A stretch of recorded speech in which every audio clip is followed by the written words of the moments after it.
বাংলাদেশের জনপ্রিয় বাইকগুলোর মধ্যে সুজুকি জিক্সার খুবই জনপ্রিয়। দেশে প্রচুর জিক্সারের ফ্যান রয়েছে। আজকের ভিডিওতে আমি আলোচনা করব জিক্সার এফআই এবিএস নিয়ে। চলুন দেখা যাক বাইকটিতে কি থাকছে।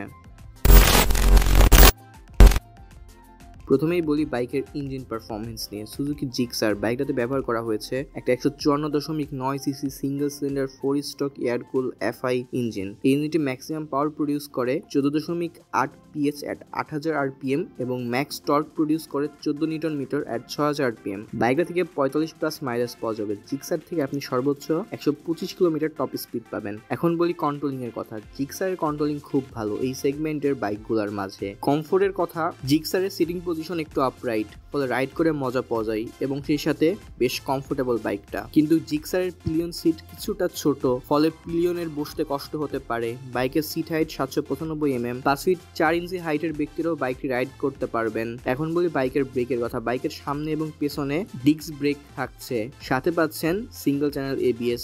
বাইকের ব্রেকের ফিডব্যাক বেশ ভালো। জিক্সারের সামনের চাকায় 100/80 এবং পেছনের চাকায় 140/60 সেকশনের টায়ার দেওয়া হয়েছে, যা টিউবলেস। আমার কাছে জিক্সারের ডিজাইনটা বেশ ভালো লাগে। আপনাদের কাছে কেমন লাগে কমেন্ট করে বলতে পারেন। রাইট নাও প্রতিটা বাইকের দামই 30-40 হাজার টাকা বেশি। সেই হিসাবে বাইকের দাম কিছুটা বেশি আমার কাছে মনে হয়েছে। আজকের ভিডিওটা এই পর্যন্তই। ভিডিও ভালো লাগলে লাইক দিবেন আর অবশ্যই drive safe and keep watching zero gear still and bye by.